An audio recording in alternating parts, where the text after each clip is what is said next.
द्वारिकाधीश की, श्री गोवर्धन नाथ की। कृष्ण गोविंद गोपाल गाइए रे, भज राधे गोपाल कृष्ण गाइए। गोविंद गोपाल गाइए, भज राधे गोपाल कृष्ण गाइए। हो गोविंद गोविंद गाइए रे, भज राधे गोपाल कृष्ण गाइए। कृष्ण गोविंद गोपाल गाइए, भज राधे गोपाल कृष्ण गाइए। हो गोविंद गोपाल गाइए रे, भजो राधे गोपाल कृष्ण गाइए। कृष्ण गोविंद गोपाल गाइए, भज राधे गोपाल कृष्ण गाइए। गिरधारी गिरधारी गाइए रे, भजो राधे गोपाल कृष्ण गाइए रे। गिरधारी गिरधारी गाइए, भज राधे गोपाल कृष्ण गाइए। हे गिरधारी गिरधारी गाइए रे, भजो राधे गोपाल कृष्ण गाइए रे। गिरधारी गिरधारी गाइए, भज राधे गोपाल कृष्ण गाइए। हो गोविंद गोपाल गाइए रे, भजो राधे गोपाल कृष्ण गाइए रे। कृष्ण गोविंद गोपाल गाइए, भज राधे गोपाल कृष्ण गाइए। हो गोविंद गोपाल गाइए रे, भजो राधे गोपाल कृष्ण गाइए रे। कृष्ण गोविंद गोपाल गाइए, भज राधे गोपाल कृष्ण गाइए। मुरली मनोहर गाइए रे, बाबा नंद के लाल को रिझाइए रे। मुरली मनोहर गाइए रे, पवन के लाल को रिझाइए रे। हे मुरली मनोहर गाइए रे, बाबा नंद के लाल को रिझाइए रे।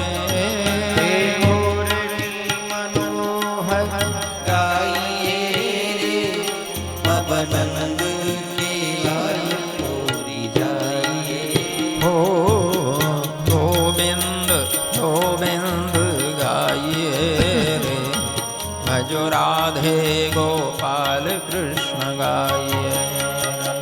कृष्ण गोविंद गोपाल गाइए रे, भज राधे गोपाल कृष्ण गाइए। हो गोविंद गोपाल गाइए रे, भजो राधे गोपाल कृष्ण गाइए। हे कृष्ण गोविंद गोपाल गाइए, भज राधे गोपाल कृष्ण गाइए। गिरधारी गिरधारी गाइए रे, भाई मीरा के नाथ को रिझाइए रे। गिरधारी गिरधारी गाइए रे, भाई मीरा के नाथ को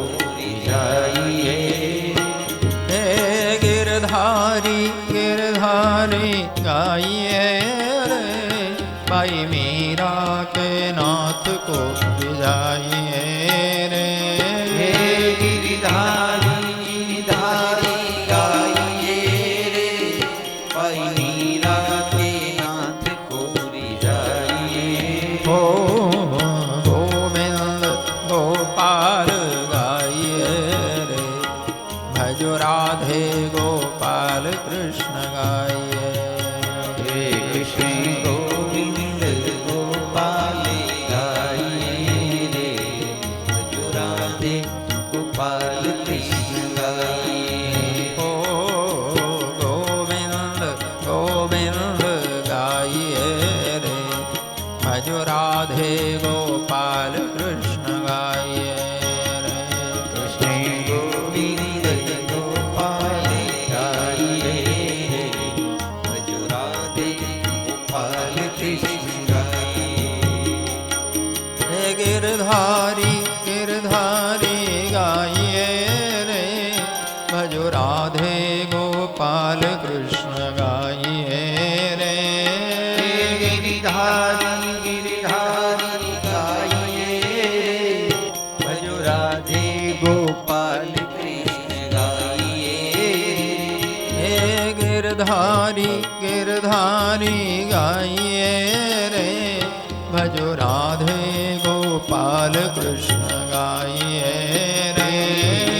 गिरिधारी गिरिधारी गाइए रे, भजो राधे गोपाल कृष्ण गाइए। ओ गोविंद गोविंद गाइए रे, भजो राधे गोपाल कृष्ण गाइए। श्री गोविंद गोपाल गाइए रे, भजो राधे गोपाल कृष्ण गाइए। हो गोविंद गोपाल गाइए रे, भजो राधे गोपाल कृष्ण गाइए रे कृष्ण गोविंद गोविंद गाइए रे, भजो राधे गोपाल कृष्ण गाइए। ये हो राधे गोपाल कृष्ण गाइए रे भजो राधे गोपाल कृष्ण गाइए। ये हो राधे गोपाल कृष्ण गाइए रे भजो राधे गोपाल कृष्ण गाइए। द्वारिकाधीश की श्री गोवर्धन नाथ की श्री यमुने महाराज की, श्री भागवत भगवान की सद्गुरुदेव। ओम नमः पार्वती पते, हर हर महादेव।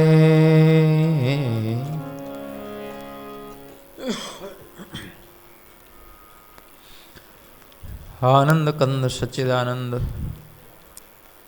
परम करुणा उरुणालय परब्रह्म परमात्मा भगवान श्री कृष्ण અને જગતજનની શ્રી રાધિકાજીને ચરણે વંદન કરીએ। પ્રાતસ્મરણીય સુખદેવજી મહારાજને વંદન કરી શ્રીમદ ભાગવત કથાનું ચિંતન કરીએ। નવમ સ્કંદમાં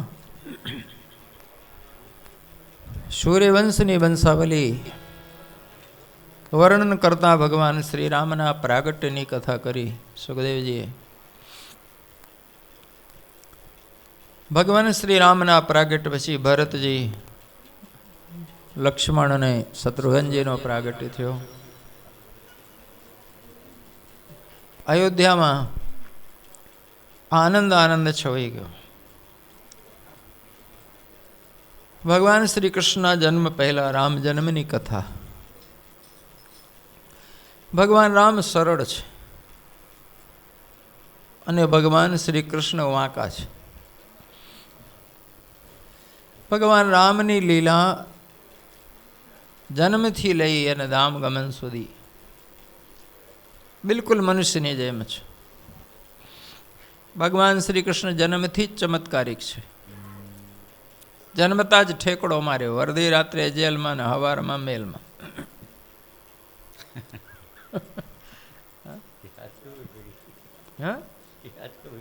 હા,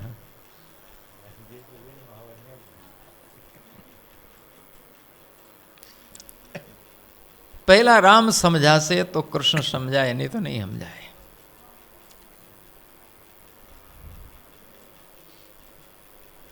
શ્રી રામ ધર્મયુગ છે, શ્રી કૃષ્ણ યુગ ધર્મ છે। શ્રી રામની સરળ લીલાઓ છે, શ્રી કૃષ્ણની ગૂઢ લીલાઓ છે. એટલે સુખદેવજી મહારાજે રામકથા પહેલાં લીધી અને રામનું જેવું ચરિત્ર ને રામની જેવી મર્યાદા જો જીવનમાં આવશે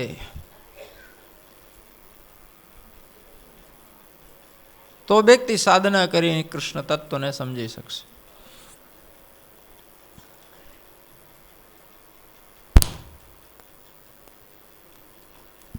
ચારે ભાઈઓ ધીમે ધીમે મોટા થયા. બધાના સંસ્કારો એક સાથે થયા. યજ્ઞોપવીત, પછી વિદ્યાભ્યાસ. ગુરુ વશિષ્ઠજી પાસે ભણે છે.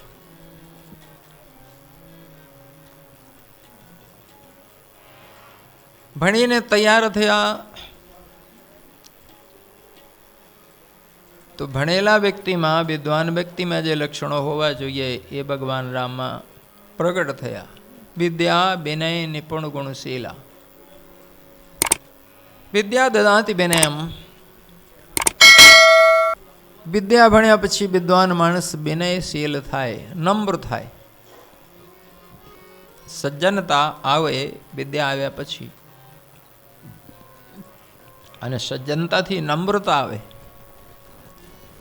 જો ભણેલો માણસ બધાર જડ થાય અને અક્કડ વલણ રાખે તો સમજી લેજો કે વિદ્યા ખોટખા પડવાળી છે.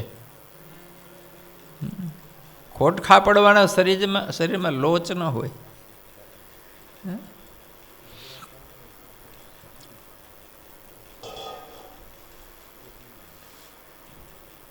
વિદ્વાનો એમ કહે છે કે વિદ્વાન થયા છતાં વ્યક્તિમાં જો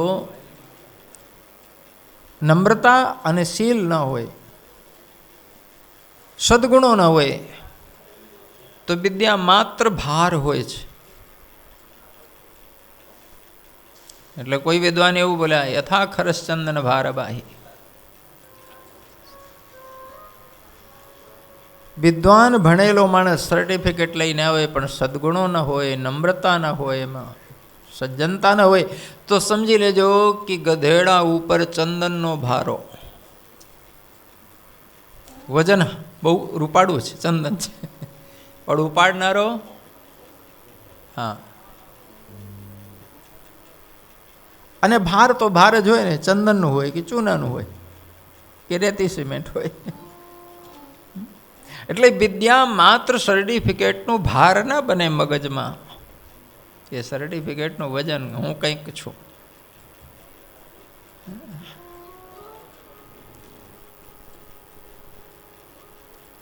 રામાયણમાં લખે છે, પ્રાણહુ તે પ્રિય લાગત સબ કહા રામ કૃપાલ. એટલા વિનયવાન થયા, એટલા શીલવાન થયા, એટલા સદગુણોથી ખીલ્યા કે આખી અયોધ્યામાં દરેક વ્યક્તિને રામ પ્રાણ કરતા વધારે વાલા લાગ્યા. એ નક્કી છે કે ખાલી કોઈ દેખાવડો હોય એટલે આખા ગામને વાલું લાગે એવું જરૂરી નથી. ઘણી વાર માણસ દેખાવડો ન હોય પણ પ્રિય લાગતો હોય. એની ઉપયોગિતા હોય, એના સદગુણો હોય, એનો સ્વભાવ હોય, એની લાગણીઓ હોય, તો વ્યક્તિનો ફેસ ભલે દેખાવડો ન હોય પણ વ્યક્તિ પ્રિય હોય. ખાલી ફેસ દેખાવડો હોય એટલે વાલો થઈ જાય કે ના? પ્રાણો તે પ્રિય લાગત સબકા રામ. પિતાજીની આજ્ઞા લઈ લઈને ભગવાન રામ પોતાની પ્રજાના તમામ કાર્યોમાં જોડાઈ જાય છે. કોઈને પણ તકલીફ જોવે તો શ્રીરામ એમની પડખે જઈને ઉભા રહી ગયા હોય. યદ્યપિ રાજકુમાર છે, મારા દશરથ હજી સત્તામાં છે, રાજકુમારોને મોજ મસ્તી જ કરવાની હોય ને, પણ નહીં, પિતાનો ભાર ઓછો કરે છે. પિતાશ્રી જ્યાં નથી પહોંચી વળતા એવી તમામ પ્રજાની સમસ્યાઓને ભગવાન રામ પોતે સંભાળી લે છે. એટલે પ્રિય લાગે છે. ભણેલો દીકરો મા બાપને બોજ ન બનવો જોઈએ. અત્યારે ભણેલા દીકરા ઘણા બધા બોજ બનીને બેઠા છે. મા બાપ પાસે જો પ્રોપર્ટી હોય તો દુકાન ખોલી આપે, અને કે તો 25-50 લાખ કોકને રિશ્વત દઈને એને ક્યાંક નોકરી લગાડે. અને જો મા બાપ પાસે ન હોય તો એ સરટીનો ટુકડો લઈને રખડતો હોય, પણ એની પોતાની કોઠાસૂઝ કોઈ હોય નહીં. એ કંઈ પોતે કંઈ ઊભું કરી શકે. તેના કરતાં અભણ હારા નહીં, રોજના 200 રૂપિયા લાવે તો ખરા ગમે ત્યાં મજૂરી કરીને.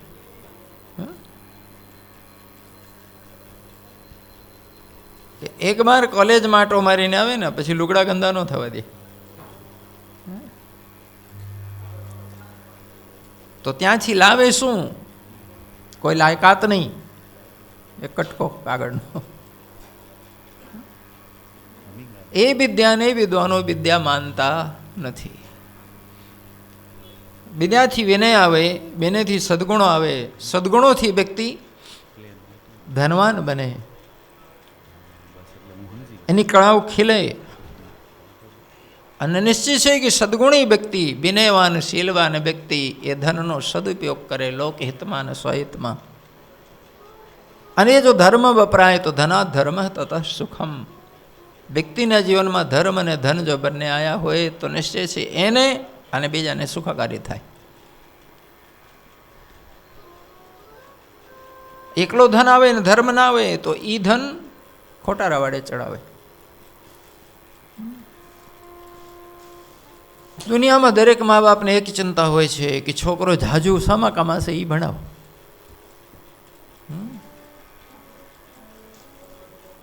સારો માણસ કઈ રીતે બનશે? કુદરત એમાં કઈ કળા મૂકી છે, એના જીવનમાં શું પડ્યું છે કે જે ખેલાવા જેવું છે? એ કોઈને પડી નથી. ઘણી વાર નોકરીમાં એ લોકો એ વિચારે કે પગાર તો એટલું, પણ બીજું કેટલું મળે,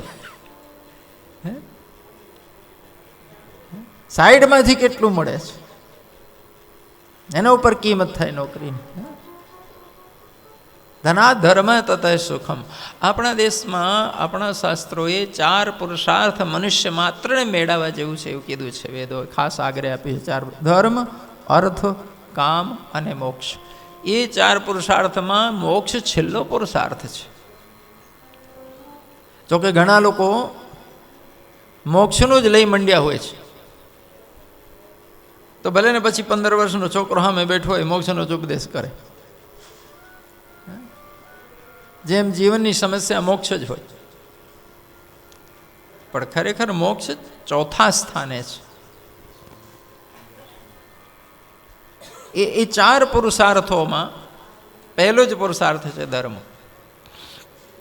પહેલા જીવનમાં જો ધર્મ આવે અને ધર્મ સમજાય તો ધાર્મિક વ્યક્તિ દ્વારા ધનોપાર્જન કોઈ દિવસ અનર્થકારી ના હોય, ખોટી દિશાથી ના આવ્યું હોય, ખોટી રીતે ના આવ્યું હોય, કોઈને દુભીવીને ના આવ્યું હોય, અને જે આવ્યું હોય એનું પાછું બહુ સારું સદુપયોગ થતું હોય. કારણ કે જેમ ખોટા રસ્તે આવે એમ ધન બુદ્ધિ બગાડીને ખોટા રસ્તે ચડાવે, એની પ્રેરણાથી બીજા લોકો ખોટા થાય. એટલે પહેલા પુરુષાર્થમાં ધર્મને રાખ્યો છે. ધર્મ એટલે સત્ય, ઓનેસ્ટી. સત્ય એટલે નિખાલસતા વ્યક્તિની, પરિશ્રમ, કર્તવ્ય નિષ્ઠા, નિષ્ઠાપૂર્વક ફરજ બજાવી, બેઠ નહીં બાળવાનું. એનો મતલબ એ ધર્મ થયું. અંતર બાહેરથી પવિત્રતા. ધર્મ દ્વારા ધન આવે, અને ધન આવે તો ધનનો સદુપયોગ થાય. ધર્મની મર્યાદા મારીને ધન વાપરવું, કે જેટલી ચાદર હોય ને એટલા જ પગ લાંબા કરવા. ધાર્મિક વ્યક્તિને આપોઆપ આવી આવડત આવી જાય કે ચાદર ટૂંકી હોય ને તો ટાંટિયા બહુ લાંબા ન કરાય.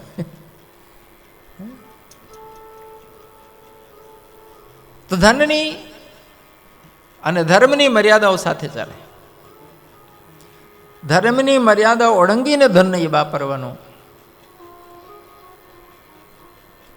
ત્રીજો પુરુષાર્થ કામ છે. કામ એટલે મનમાં ઊભી થતી ઈચ્છાઓ, કામનાઓ ભોગવાની છૂટ આપી છે. મનુષ્ય કોઈ લાકડાનો કે પથરાનો નથી, જીવંત છે. હજાર ઈચ્છાઓ થશે અને જ્યાં સુધી વસ્તુને મેળવે નહીં, ભોગે નહીં, ત્યાં સુધી અંતરને ડંખશે. તો કે બધી જ કામનાઓ જે હૃદયમાં ઊભી થાય એ ભોગવાની છૂટ.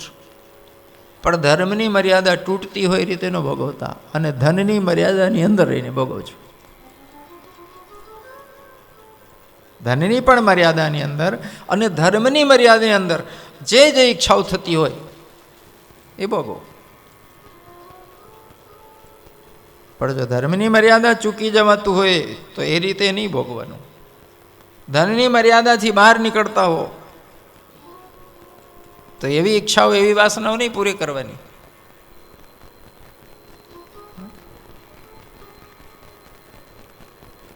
જીવનમાં ધર્મ આવે, આચરણ આવે, જીવનમાં ધન આવે અને જીવનની ઈચ્છાઓ પૂરી થાય પછી જો એવું લાગે કે આમાં કંઈ નથી મળ્યું તો કે હવે મોક્ષ તરફ હાલજો.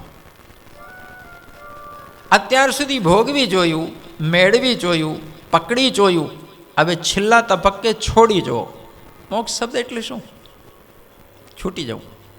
મુક્તિનો અર્થ એટલે છૂટી જવું.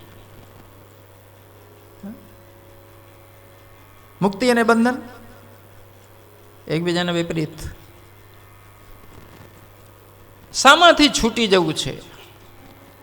મુક્તિ મુક્તિ કરે છે બધા. તો પહેલા તપાસ તો કરો કે તમારે શામાંથી છૂટવું છે, ક્યાં બંધાયેલા છો, કયું બંધન નડે છે. એટલે આ શરીરમાંથી છૂટી જવું છે, સુસાઇડ કરવાની છે? ના, શરીરથી નથી છૂટી જવું. એનું ટેન્શન ન હોય. શરીર આપોઆપ સમય આવતા છૂટી જશે. એના માટે કંઈ મજૂરી કરવાની જરૂર છે? આખી દુનિયામાં બધાના શરીર છૂટ્યા છે, મારું નહીં છૂટે? એક બાર વૈજ્ઞાનિકોએ 20 વર્ષ પહેલા ગણતરી મૂકી હતી. લગભગ 50 વર્ષથી વૈજ્ઞાનિકો એક વિષયમાં વિચાર કરે છે કે મૃત્યુમાં બીજે કઈ રીતે મેળવીએ. જો માણસને અમર કરી શકાશે અને અમર ના કરી શકીએ તો કમસે કમ આયુષ્ય તો વધારી શકીએ. હમણાં 3 વર્ષ પહેલા એક વૈજ્ઞાનિકે એક સૂત્ર પકડ્યું છે. કાચબો 300 થી 350 વર્ષ જીવે છે. કેટલો? એટલે ડાક્ટરના મગજમાં સૂઝ્યું કે કાચબાના જીનોમને જો માણસના જીનોમથી ક્રોસ બ્રીડિંગ કરવામાં આવે તો માણસનું શરીર લાંબુ આયુષ્ય ભોગવી શકશે. એના ઉપર કામ ચાલુ છે કે વધારે નહીં તો 300 વર્ષ તો કરી શકે આયુષ્ય. પણ જ્યારે આ સૂત્રના સમાચારો આવ્યા ત્યારે અમે બેઠા હતા, અમને દાંત બહુ આવ્યા કે ભાઈ ક્રોસ બ્રીડિંગ કરતા એકબીજાના ગુણો આવે એકબીજામાં. જો તમે ગાયને ક્રોસ બ્રીડિંગ કરી, ભૂંડને અને ગાયને મિક્સ કરી તો જર્સી બની. પણ તમારી દેશી ગાય જ્યારે બૂમ પાડે તો ચોખ્ખું માં કહીને બૂમ પાડે, ત્યારે જર્સી. જેને સાંભળ્યું એને ખબર હશે. ભૂંડ જેમ જ અવાજ કરે છે. દેશી ગાયનો ખોરાક લિમિટ હશે, પેલી ભૂંડ જેમ જ ખાય, આખા દી ખાય, નાખ્યા રાખો ને ખાધા રાખો. દૂધ તો બધું પણ ભેગું, એના લખણ આવ્યા એમાં. તો અમને એમ થયું કે કાચબાને ક્રશ કરી માણસનું આયુષ્ય તો વધારશે, પણ જો કાચબાના લખણ માણસમાં આવ્યા તો ચાલ. અમારું મુકેશભાઈ મને કહે, બાપુ એક ફાયદો તમે શું કે હેલ્મેટ નહીં પહેરવું પડે. મેં કીધું હેલ્મેટ જો માથા ઉપર આવે તો સારું, પણ જો પીઠમાં આવી ગયું તો રાત્રે શું થશે? કાચબાને હેલ્મેટ માથે નથી હોતું, પીઠમાં હોય છે.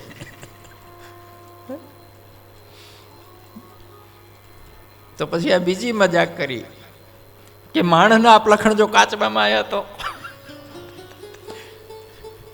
માણસ ન થયું, ક્રોસ બ્રીડિંગ કરતા કાચવો એક નવી જાતનો તૈયાર થઈ ગયો. તો સારું છે, માણસ એટલો ઉપદ્રવ કરે છે દુનિયામાં, આખી દુનિયામાં અશાંતિ, પછી કાચબા ઉપદ્રવ કરવા માંડશે.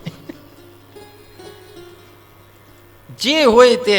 પણ હું આ બધાને પૂછું છું તમને કે કદાચ ભગવાન કરીને વૈજ્ઞાનિક સફળ થાય તો બોલો 300 વર્ષ કોને કોને જીવવું છે? જે મોટી ઉંમરના બધા બેઠા હો તે વિચાર કરી લેજો.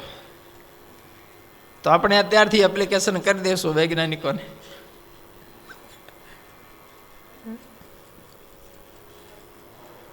હવે વર્ષો થતા થતા તો લોકો મોત માંગવા માંડે છે. આ 300 વર્ષ કેમ? આ 100 વર્ષમાં તો હાહુ બહુનો સંગ્રામ, તો 300 વર્ષમાં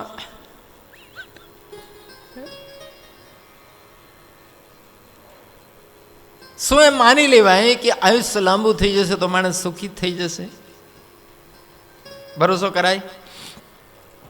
આજથી 100 વર્ષ પહેલા વૈજ્ઞાનિકો વિચાર વ્યક્ત કરતા હતા કે જે દિવસ ટેકનોલોજી વધી જશે, સાયન્સ આગળ વધશે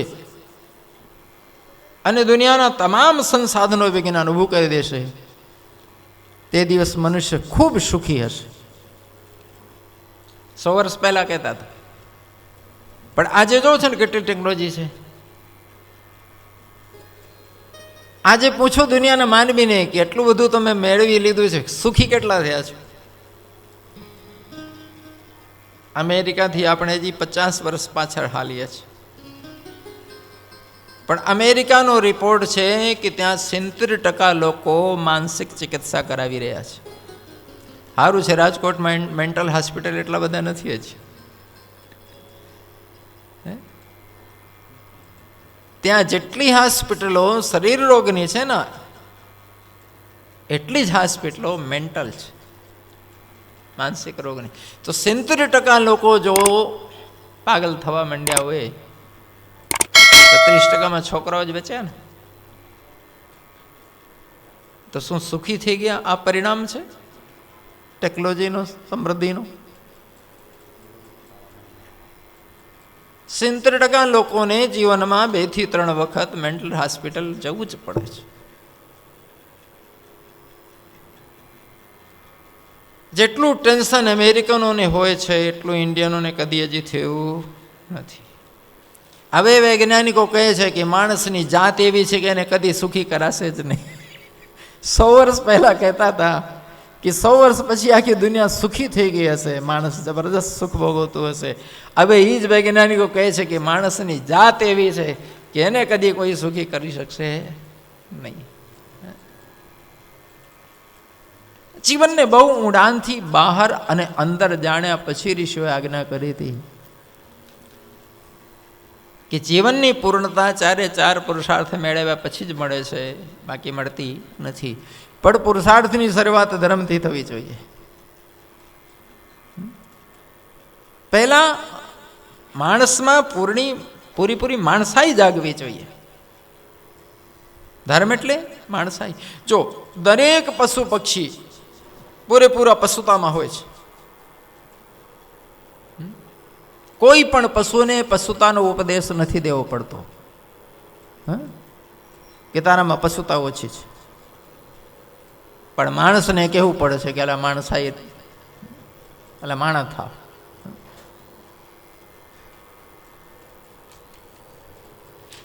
માણસોમાં માત્ર 10% માણસો મળે છે જે માણસાઈ વાળા હોય છે, બાકી 90% ને કહેવું પડે છે કે અલા માણસાઈ રાખો.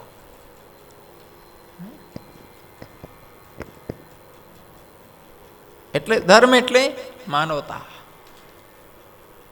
પહેલા જો માનવતા આવશે અને પછી ધન કમાશે તો બધું હમ ઉતરું રહેશે. અને માણસાઈ વગર જ્યારે માણસ કમાવા પડે છે તો પરિણામ સમજી લો શું થાય છે.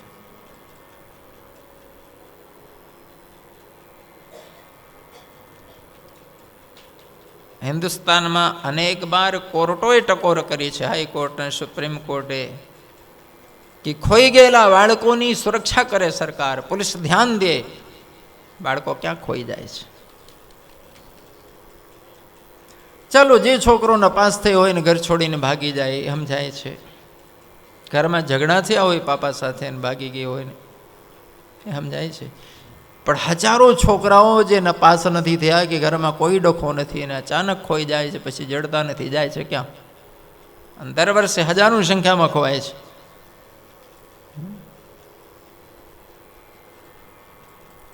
મુંબઈમાં એક પોલીસ ઓફિસર, 1 ક્લાસ ઓફિસર મને કહેતા હતા, કહેવા જેવું નથી બાપુ, માનો અંગોની તસ્કરી થાય છે અને આખો માણસ વેચાય છે, ત્યાં જાય છે, શું કરીએ?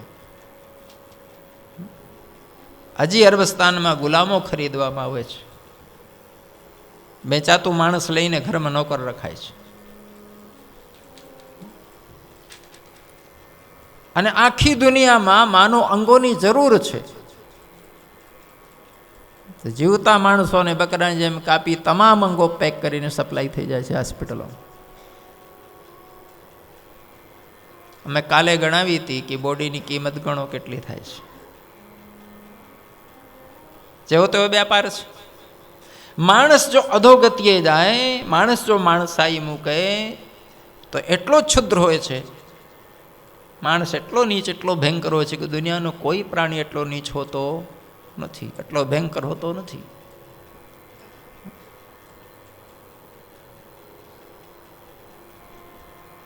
બે વર્ષ પહેલા રતલામ સ્ટેશનમાં એક જુવાન છોકરો 20 વર્ષનો, ટ્રેન મોડી હતી એટલે હોઈ ગયો પ્લેટફોર્મમાં. એને લોકો ઉપાડી ગયા, કિડની કાઢી લીધી, પાછા ટાંકા મારી લાઈને પ્લેટફોર્મમાં મૂકી ગયા. જ્યારે જાગ્યો ત્યારે જોવે છે પાટા બાંધેલા ને ટાંકા લીધેલા. રડવા માંડ્યો. પોલીસ બાલ આવ્યા, શું થયું? કે મને ખબર નહીં, મને કોને આ ચીરો માર્યો, કોણ, શું થયું? કે હું તો ટ્રેનની વાટ જોઈને સૂતો હતો. હોસ્પિટલ લઈ ગયા, તપાસ કરી ગઈ, કિડની કાઢી લેવામાં આવી છે.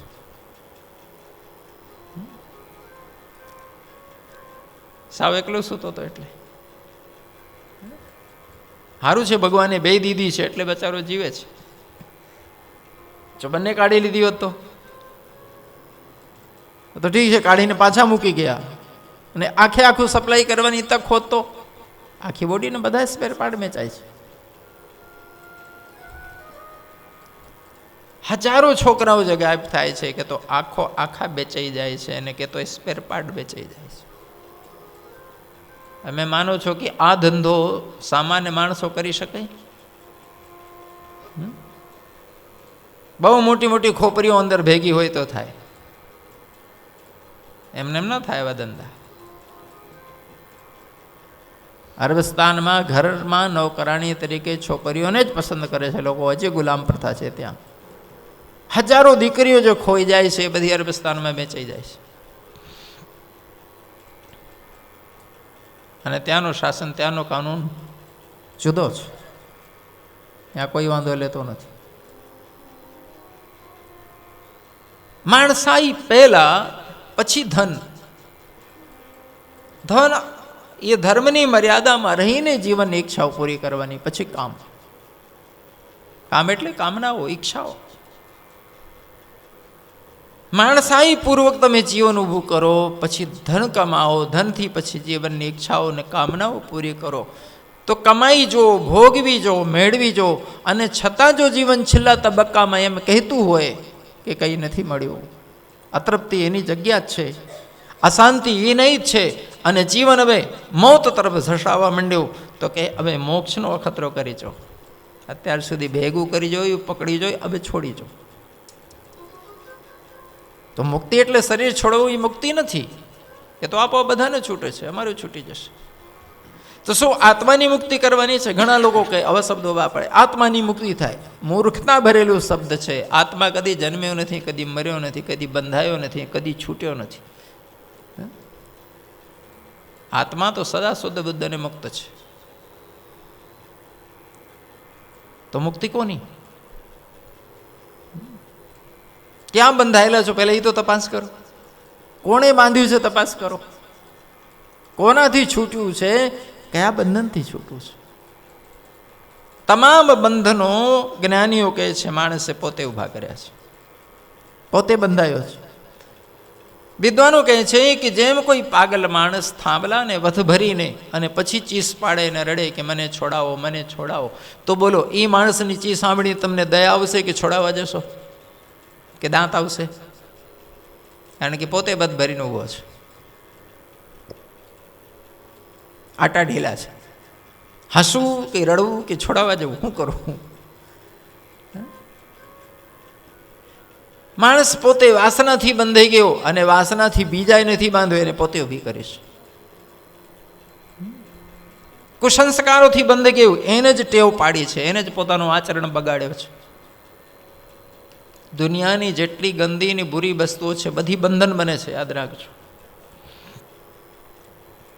સારા આચરણમાં માણસ કદી બંધાયો નથી.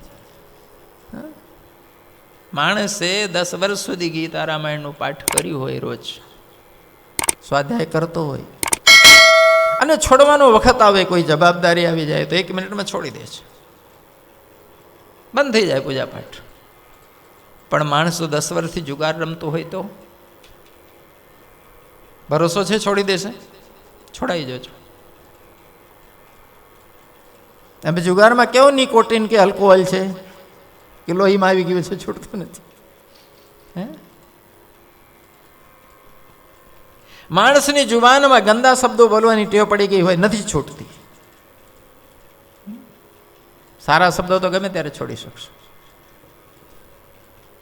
આ કોઈએ ભરી દીધું છે કે અમારી જાતે અમે આમાં પડ્યા છીએ. દૂધ છોડવું હોય તો 1 મિનિટમાં છૂટી જશે, પણ દારૂ એક બીડી છોડી હોય તો ઘણા ડોક્ટર કહી દે છે કે તમને હવે ગેસ થાય છે, દૂધ બંધ કરો. હા કે સાહેબ, લે 1 જ મિનિટમાં. કોઈ કહેતો નથી માથું દુખે છે ને કોઈ નથી કહેતું કબજિયાત થાય છે મને. અને જો તમાકુ કે બીડી શરાબ પીતું હોય તો કે છોડજો, કે નથી છૂટતી. ઘણી વાર મને લોકો કહે બાપુ તમે આશીર્વાદ આપો છૂટી જાય, કે મેં શીખવાડ્યું તું કે ના, મને હું કામ બચ્ચે લાવે? પૂછ, ધીમે મિનિટ પૂછું કે તમે બીડી ચાલુ કરી હતી કે બીડી તમને ચાલુ કર્યું હતું? તો પછી મારી બીડીને કહેવું પડે કે છોડ, તો કે મેં ચાલુ કર્યું. જીવનના તમામ બંધનો માણસે પોતે ઊભા કર્યા છે. ગાડાની જેમ બથ ભરીને રડે છે.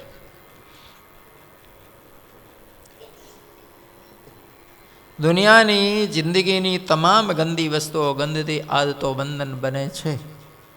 અને બંધન બનવાનું કારણ એની અજ્ઞાનતા, એની મૂર્ખતા. એ પોતે પકડીને બેઠો છે. કુસંસ્કારોના બંધનો છે, વ્યસનોના બંધન છે, કુટેવોના બંધનો છે, વાસનાના બંધન છે, અહંકારનો બંધન છે, મમતાનો બંધન છે, રાગ દ્વેષનો બંધન છે. આમાંથી મુક્તિ લેવી છે. શરીર આપોઆપ મુક્ત થવાનો છે, ટેન્શન નથી. આત્માને મુક્ત થવું જ નથી, એ મુક્ત જ છે. બંધન ક્યાં છે? અંતઃકરણમાં. અને અમારી જ ટેવો અમારા અભ્યાસથી પડી છે પાછી. જો અંતઃકરણ નિર્મળ થાય તો વ્યક્તિ મુક્ત જ છે. મન, બુદ્ધિ, ચિત્ત અને અહમ એ 4 પ્રકારે કામ કરતું એક યંત્ર અંતરમાં છે. આમ તો એનું નામ અંતઃકરણ છે, એક જ વસ્તુ છે, પણ 4 in 1 છે. 4 રીતે કામ કરે છે. સંકલ્પ વિકલ્પ કરે તારે મન કહેવાય, નિર્ણય કરવા બેસે તારે બુદ્ધિ બની જાય, સ્ટોરેજ કરે, સંગ્રહ કરે તારે ચિત્ત બને, અને માલિક થાય ત્યારે અહમ બને. એક જ વસ્તુ. બહારની ઇન્દ્રિયો 10 છે અને અંદરની ઇન્દ્રિય 1 છે, એનું નામ અંતઃકરણ.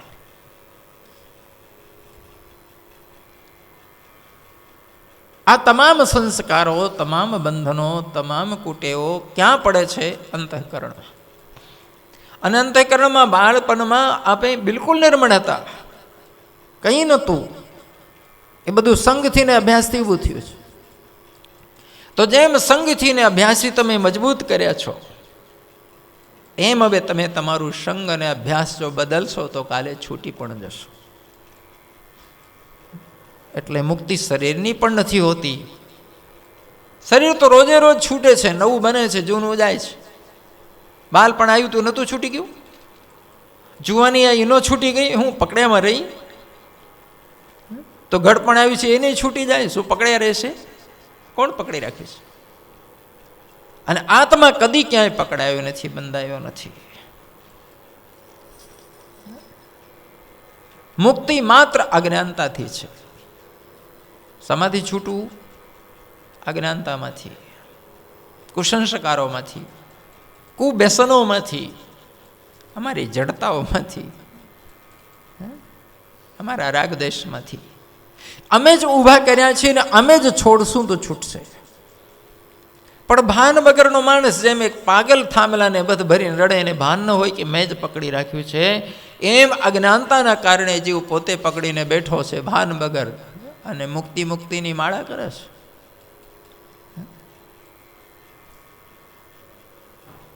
માણસ ધર્મ મેળવે, અર્થ મેળવે, પૈસો મેળવે, પછી મનની કામનાઓ પૂરી કરે, અને પછી જો મોક્ષ જાણી લે તો જીવન પૂર્ણતાને પામી જાય. તો જન્મ્યાનો જીવ્યાનો ખરેખર વ્યક્તિને આનંદ મળે છે. ચારે ચાર પુરુષાર્થ મેળવવા જેવા છે. પણ માણસ જન્મથી લઈને મોત સુધી હાય પૈસો, હાય પૈસો, હાય પૈસો, હાય. કોઈ પિક્ચરમાં ડાયલોગ આવેલો છે કે પૈસા ભગવાન તો નથી પણ ભગવાન કરતાં ઓછોય નથી. પણ હું એમાં સુધારો કરવા માંગુ છું કે પૈસો ભગવાન નથી, ભગવાન કરતાં આગળ છે. આ કેમ કહું છું? હું 25 વર્ષથી સાંભળું છું કે તિરુપતિ વાલામાં લાઈન લાગે છે, 10-10, 12-12 કલાકે દર્શન થાય. શિરડીમાં લાઈન લાગે છે, બદ્રીનાથમાં લાઈન લાગે છે, કેદારનાથમાં લાઈન લાગે. પણ લાઈનમાં આજ સુધી એકેય ન મર્યો, જુવાને ન મર્યો, ડોહોય ન મર્યો. પણ હમણાં બેંકોની લાઈનમાં 50-55 મરી ગયા. તો ચોક્કસ પૈસો ભગવાન તો નથી પણ ભગવાનથી આગળ છે. ભગવાનની લાઈન મારો એકેય ન મળ્યો ગભરાઈ નહીં કે હાય દર્શન થશે કે નહીં થાય. પૈસામાં મરી ગયા હાય ખાઈને કે હાય વારો આવશે કે નહીં, મળશે કે નહીં, ખૂટી જાય. કેટલી આતુરતા, કેટલી ગભરાટ. તિરુપતિમાં 80-80 વર્ષના લાઈનમાં ઊભા છે, 12-12 કલાક, કોઈ નથી મરી જતું. તો હવે ડાયલોગ બદલવા જેવું છે કે ભગવાન તો નથી પણ ભગવાનથી આગળ છે.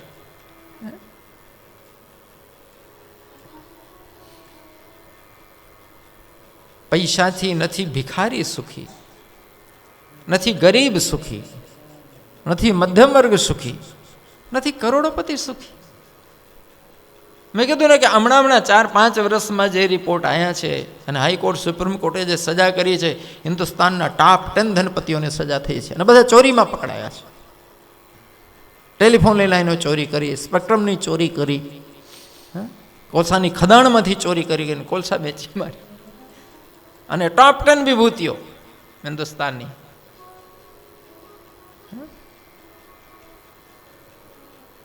તો પછી એક ગરીબ બચારો થોડુંક પેટ ભરવા માટે ચોરી હોય એને ચોર કહેવાય? તો ધનથી સુખી કોણ છે સમજાતું નથી.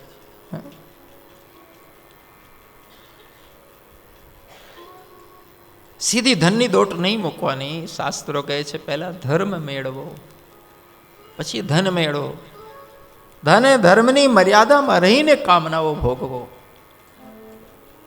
અને બધું ભોગ્યા પછી જો તમને કંઈક જીવન અનુભવ આપતો હોય તો પછી મોક્ષ પણ જાણી લો.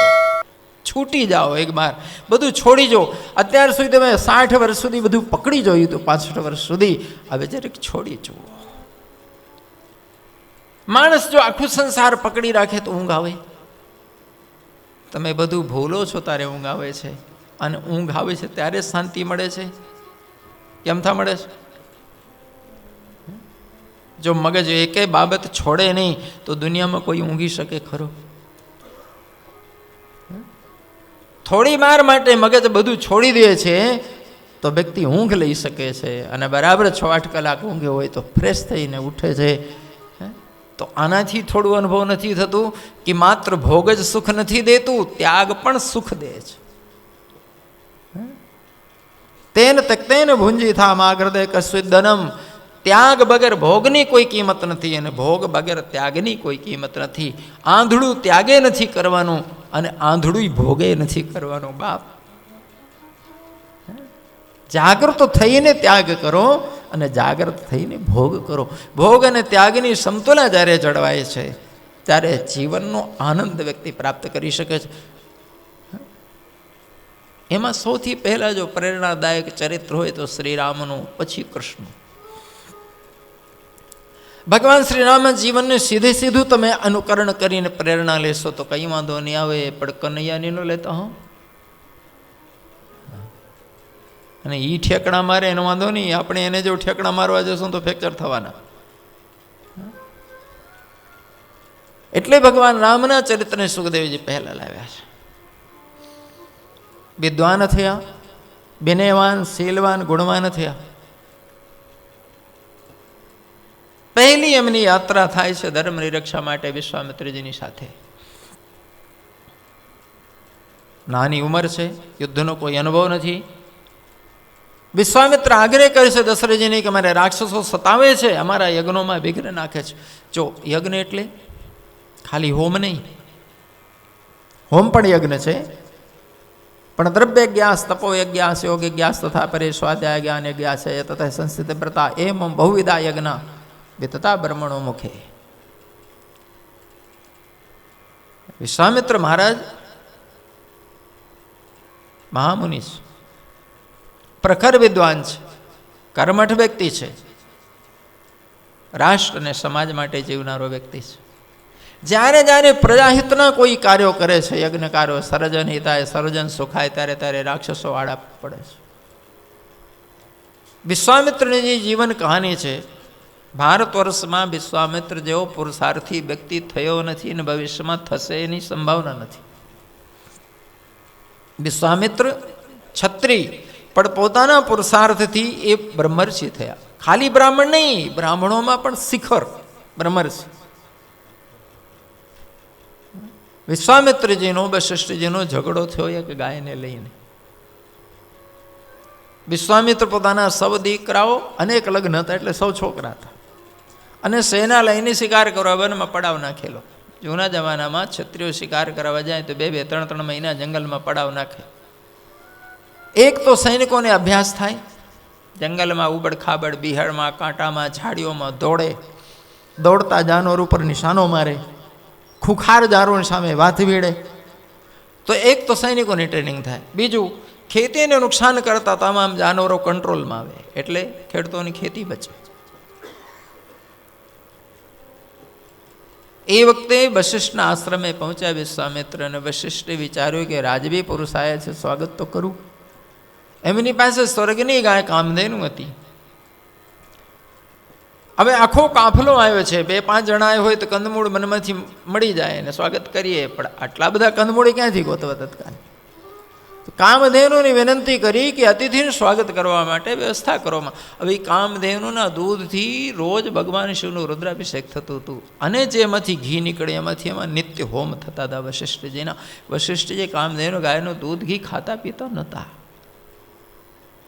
કામધેનુની વિનંતી કરી, એમને તરત 56 ભોગની સામગ્રી પ્રગટ કરી. વશિષ્ઠજી આખી સેનાને જમાડી દીધું. જે થાળી વિશ્વામિત્રને પીરસવામાં આવી એ જ ડીશ એના સૈનિકોને મળી. હા, નહીં તો BBIPઓની ડીશ જરાક જુદી હોય અને આમ પબ્લિકની જુદી હોય.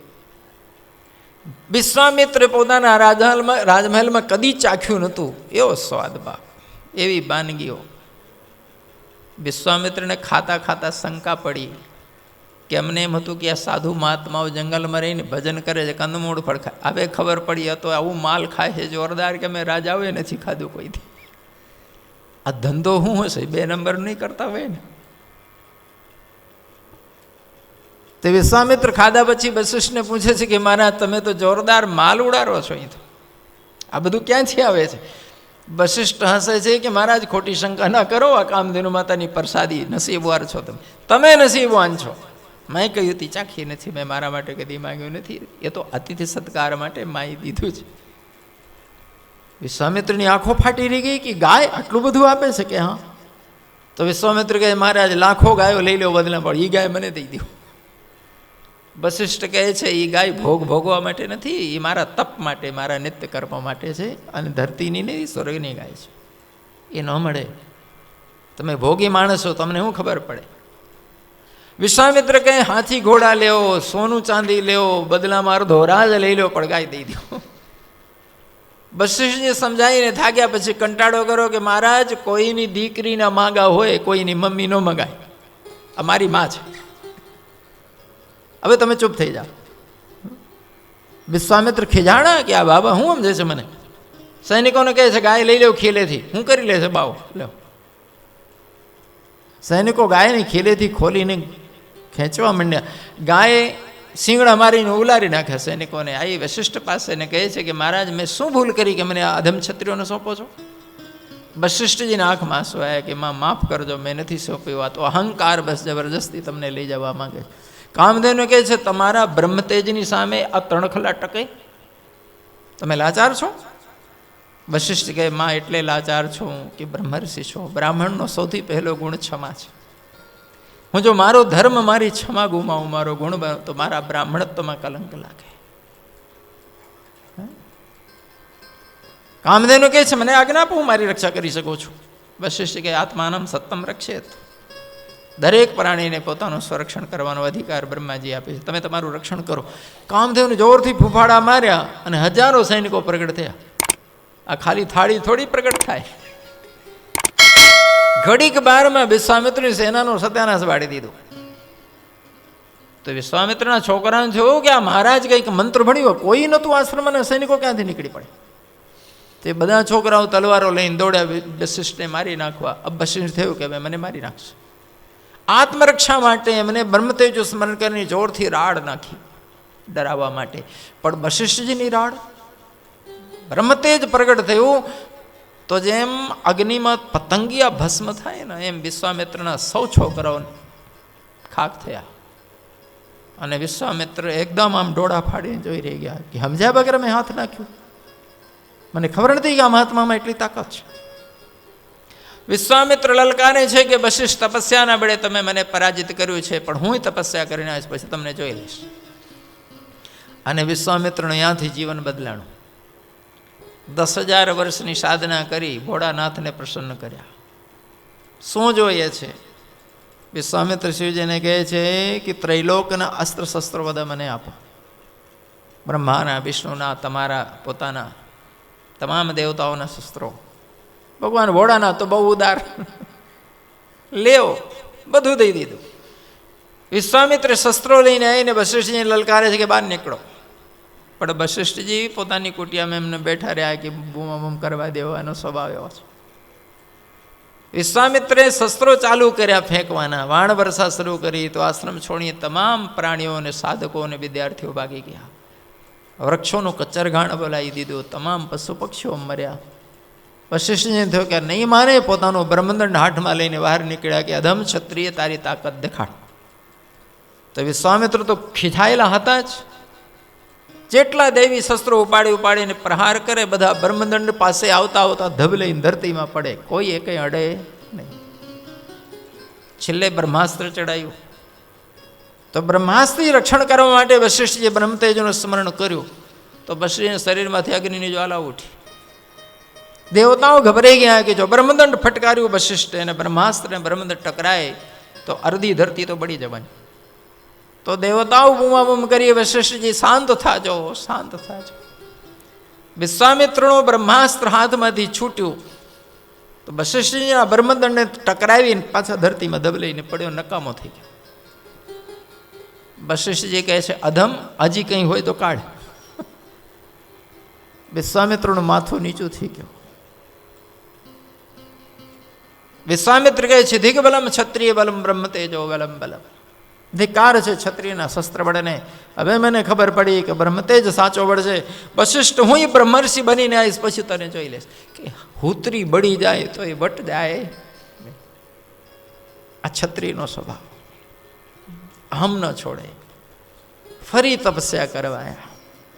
11,000 વર્ષની સાધના કરીને વિશ્વામિત્ર તો હોનાની જેમ ચમકવા માંડ્યા. ત્યાં ઇન્દ્રની બીક લાગી, ત્યાં મારું ઇન્દ્રાસન પડાવશે. ઇન્દ્રે રંભા નામની અપ્સરાને મોકલી. અપ્સરા જ્યાં નજીક આવી અને વિશ્વામિત્રને ખ્યાલ આવ્યું કે સ્વર્ગની અપ્સરા શું આ મને ભ્રષ્ટ કરવાય, ક્રોધી સ્વભાવ છત્રીનો હાથમાં પાણી લઈને શ્રાપ આપ્યો કે તું પથ્થર થઈશ. તો એમને તો શ્રાપ લાગે નહીં, જે તપ હોય જે પુણ્ય હોય એ બપરાય તો જ શ્રાપ લાગે. તમે એમને ચેક લખ્યા કરો ને ખાતામાં કંઈ ન હોય તો, અને ચેક લખો તો ખાતામાંથી ઓછા થાય કે નહીં? આશીર્વાદ પણ આપણી તપ હોય આપણા પુણ્ય હોય તો લાગે છે, અને શ્રાપ પણ આપણી પાસે કોઈ તપ હોય તો લાગે છે. નહીં તો એમને તો ઓહો તમે પોતાનાને બધાને આશીર્વાદ આપીને માલામાલ કર્યા રાખો, અને કોકને નક્કી નહીં તમે ક્યાં પહોંચાડી દો શ્રાપ આપીને. સારું છે કોઈનું લાગતું નથી. કોઈ રંબા પરી રડવા માંડી કે હું તો ઇન્દ્રની ચાકર છું, એનો આદેશ થયો એટલે હું અહીં મારું ક્યાં વાંક છે, તમે અબલા ઉપર ક્રોધ કરી શ્રાપ આપી.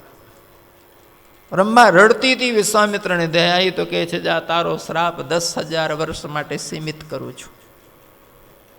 પણ એક શ્રાપ આપ્યું ને બીજું વરદાન આપ્યું, ત્યાં તેજ ઘટ્યો.